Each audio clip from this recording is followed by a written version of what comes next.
مساء الخير عليكم حبايب قلبي، عاملين ايه؟ يا رب تكونوا بخير يا رب. والله انا طالعه بس افضفض معاكم بكلمتين كده، يعني حسيت ان انا مخنوقه شويه كده في موضوع يعني دار بيني وبين جوزي كده، وهو محكم رايه فيه اول مره دي. فقلت اما اطلع كده دردش معاكم في كلمتين واشوف رايكم برضو وتشوروا عليا. يعني انا في النهايه برضو بحب استشيركم وبحب رايكم، لان طبعا في ناس كتير بتتابعني طبعا، زي والدتي، زي ستي، زي اختي الكبيره، زي امي طبعا ولي الشرف. فحبيت بس نطلع فضفض معاكم بكلمتين كده خانقني وتعبني واشوف رايكم. صلوا على النبي حبايب قلبي. آه، مش عارفه اقول لكم ايه والله، ولا عارفه ابتدي ازاي. انا طالعه كده بلبس البيت، ولا لابسه ولا عامله حسابي ولا اي حاجه اصلا، وانا محضره اي كلمه هقولها. بس انا هقول اللي يطلع من ذمتي، وهقول اللي يطلع من قلبي وخلاص، وامري على ربنا. صلوا على النبي كده حبايب قلبي، واذكروا الله واستغفروا الله. ربنا يصلح حالكم يا رب ويكبر بخاطركم. اول حاجه، انا عارفه ان انتوا كلكم اخواتي، والله العظيم ربنا يعلم ان انا لو قعدت يوم بس ما اصورش فيه فيديو، انتوا كلكم بتوحشوني، وما بقدرش استغنى عنكم، ما بقدرش اتصور كده حياتي يوم واحد كده من غيركم. انا خلاص خدت عليكم وانتوا خدت عليا، وبقينا عيله واحده مع بعض كده، وما بقيناش نقدر نستغنى عن بعض. حتى في ناس بتخش لي على الواتس تقول لي والله يا ام زياد انا بقيت احس ان انت روحي اللي بتنفس بيه، والله العظيم مش عارفه اقول لك ايه يا حبيبه قلبي، انتوا كلكم على راسي من فوق. واللي تقول لي يا ام زياد والله انا بقيت شايفه فيك اختي، اللي انا اصلا بعيده عنها ما بكلمهاش الا كل فين وفين، انت بقيت اختي يا ام زياد، انا عايزه اكلمك على طول يا ام زياد، انا عايزه اتواصل معاكي على طول. واللي تقول لي انا شايفه فيكي حنيه امي، واللي تقول لي ده انا شايفه فيكي حنيه الاب والام، يعني كلامكم ده والله العظيم على راسي. واللي تقول لي انا بخش ادور عليكي اشوفك نزلتي ولا لا، وعايزاكي تنزلي كل شويه فيديو، والله كلامكم ده بيشجعني، بيخليني اصلا ما اقدرش اتخيل المشكله اللي انا محطوطه فيها دلوقتي. دلوقتي جوزي محكم رايه ان انا اقفل القناه. عايزه اقول لكم ان احنا دي مش اول مره، احنا اتشكلنا قبل كده على موضوع قفل القناه. وصراحه كنت بدخل ابويا وامي، وكنت بدخل اخواتي ان هم يتكلموا معايا بلاش موضوع قفل القناه، لان قفل القناه دوت برضو اي حاجه بتيجي منه اهي بتساعد على المعيشه. بس عايزه اقول لكم ان دخلي اصلا من القناه قليل قليل خالص.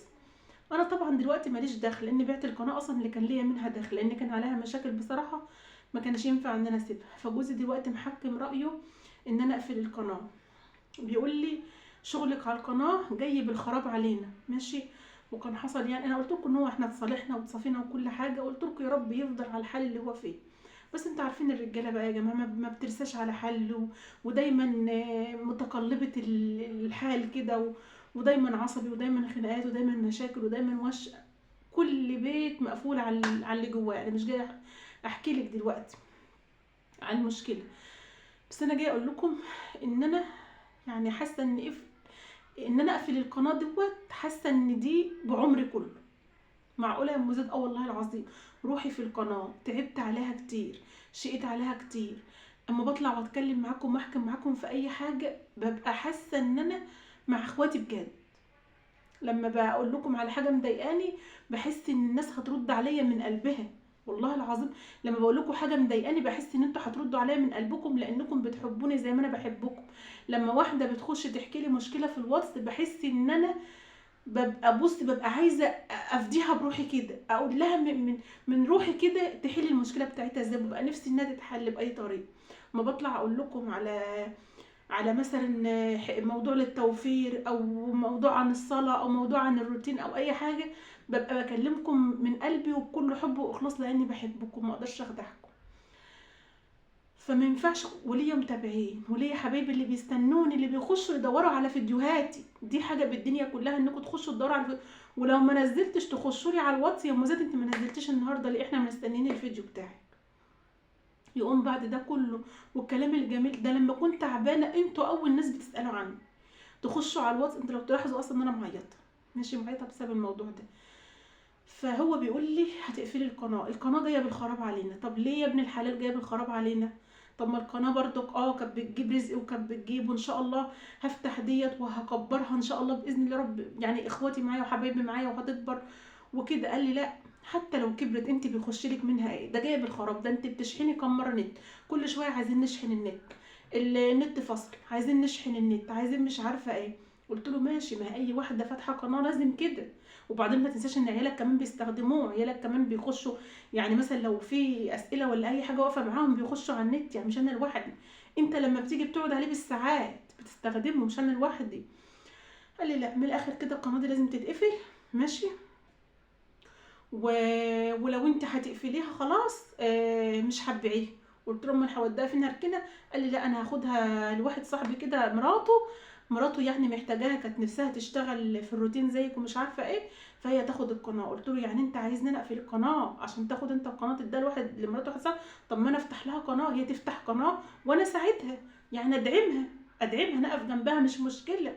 يعني مثلا اخد فيديو من عندها انزله على المنتدى عندي، واقول لحبايبي واخواتي يخشوا يدعموها ويشجعوها ويشوفوا روتينها، طالما ست محترمه وتنزل حاجه كويسه. لكن ما تحرقش الدم ده، انا حتى لو هقفل القناه مش هديها لحد، انا يعني مش هضيع شغلي وتعبي كده يروح كده، لكن احنا نقف جنبها ونساعدها، ماشي. قال لي عامه مرات صاحبي ياخدها، مش مرات صاحبي ياخدها، القناه كده كده لازم تتقفل. قلت له ليه؟ انا مش هقفل القناه، ما ينفعش، انت عارف ان احنا اتشكلنا كتير بسبب الموضوع ده. فالمهم قعدت اعيط وبقيت مخنوقه. قال لي هتضرب البوز هتقلب بوزها وهتقلبها مناحه وهتقلبها نكد. قلت له ما تحكمش عليه الحكم ده، احنا كم مره حصل مشاكل ما بيننا قبل كده ان انا اقفل القناه. قلت لك يا ابن الحلال مش قافله القناه، انا ما بعملش حاجه عيب ولا حرام، انا طالعه ست محترمه بلبسي بادبي، ما بعملش حاجه غلط. قال لي انا عارف، انا لو كنت عارف ان انت بتعملي حاجه وحشه ما كنت سبتك ان انت تشتغل عليها بقالك سنين وسنين، ما انا مش قرني ومركب قرون، بس انا خلاص مش عايز لحد كده، لحد كده كفايه. القناه بيخش لك منها ايه؟ القناه ما بيخشلكيش منها حاجه، انت اللي بتصرفي عليها، كل شويه شحن النت وكل شويه شحن النت، والقناه ما بيخشلكيش منها اي دخل. قلت له ماشي، ما القناه اللي كانت قبل كده كان بيدخل لي منها دخل، دلوقتي عشان لسه فاتحه جديده ما فيش دخل. قال لي وهي قناتك كانت بتجيب لك كام يعني؟ كانت بتجيب لك كام؟ كانت بتجيب لك ملاليم، اللي انت بتصرفيه على القناه اكتر من اللي كان بيخش لك منها. كان بيخش لك منها كام؟ 5000 جنيه، 6000 جنيه، وساعات شهر تقبضي وشهر ما تقبضيش، مش حاجه برضه، مش حاجه. قلت له ماشي، بس انا بحبها، حتى لو بتجيب لي حاجه قليله بس انا بحبها، بس بالله عليك ما تحكم عليا الحكم ده، انت ما تعرفش الحكم ده نازل في قلبي بيعمل ايه، فبالله عليك ما تحكم عليا الحكم ده. المهم شد معايا وشدنا مع بعض، وقام جاي سايبني وماشي، سايبني بقى اضرب اخماس في ازاز مع نفسي، ودماغي عماله توج، وقعدت اعيط. ماشي، فامي جت تقعد معايا زي ما بتقعد كده، مالك؟ لقيتني مخنوقه. قلت لها مفيش حاجه يما، انا بس زهقانه شويه، انت متخانقه مع جوزك؟ طب في حاجه يا بنتي؟ طب اهدي، طب صلي على النبي. قمت حكي لها اللي حصل بصراحه. ما لقيتني هي انا لما اكون بعيط وحد يقول لي مالك بعيط اكتر، انا كده والله، يعني لو حد قال لي مالك وانا بعيط باجي معيط اكتر. فرحت قعدت اعيط، لقيت دموعي بقى مش عارفه امسكها، ورحت قايله لها اللي حصل. قالت لي يا بنتي طب معلش، انا خلي اخوكي يكلمه وخلي ابوكي يكلمه، مش عارفه. قلت لها يما انت عارفه ان انا ما اقدرش اتصور حياتي من غير شغل على القناه، ده لو قالوا لي روحي اشتغلي بره بمليون جنيه اقول لهم لا. هو انا حابه شغلي على القناه، حابه محتوايا جدا، حابه الروتينات، حابه كلامكم، حابه اخواتي على اليوتيوب، حابه الناس اللي بتخش بجد تكلمني من قلبها. اي نعم، انا بشوف 60 يعني شويه ناس يفقعوا المراره، يجيبوا المرض، اقسم بالله يجيبوا المرض. وقبل كده كان نفسي اقفل القناه بسبب كلامهم، بس مش هوصل لهم اللي هم عايزينه، لان في ناس بتحرق الدم كتير، بس في ناس بتخش تراضيني، في ناس بتخش ترد على الناس اللي بتكتب لي كلام وحش. قال لي انت قناتك صغيره وانت هتزعلي على ايه يعني؟ ده انت بيخش لك منها ملاليم، ده قلتها احسن، ده انك تقعدي كده احسن. وبعدين كل ما اكلمك في التليفون بكلمك تقول اصل انا بصور، اصل انا بمنتج، اصل انا بسجل، اصل انا مش فاضيه، وعلينا بايدك كله في لها يما، وريحي دماغك وفوقي بقى لعيالك وبيتك. قلت له انا مقصره في حاجه؟ انا مقصره في حقك في حاجه؟ لا مقصره في بيتك ولا مع عيالك ولا اي حاجه. قال لي انا قلت كلمه وخلاص، قام جاي سايبني وماشي. فانا مش عارفه هو هيرجع في رأيه ولا ايه اللي هيحصل، ولا انا اعمل ايه ولا اخلي ايه. فانا برضو عايزه رايكم في التعليقات مثلا. عايزاكم كلكم تكتبوا له كلمه في التعليقات، كلكم تكتبوا له كلمه في التعليقات، تقول له بلاش، احنا بنحبها، احنا دي اختنا ما نقدرش نستغنى عنها. فعايزاكم تكتبوا له كلام موجه ليه، الله يخليكم تكتبوا له كلام موجه ليه. وانا هخليه ان هو برضو يشوف الفيديو ده، اقول له شوف، طب شوف كلام الناس، طب اسمع كلام الناس وانا هعمل لك اللي انت عايزه. فانا عايزاه يتاثر بكلامكم، عايزاه يتاثر بالكلام بتاعكم. انا كنت مخنوقه شويه، طلعت افك معاكم بكلمتين، وسامحوني والله العظيم، سامحوني ان انا طالعه كده متضايقه وزهقانه.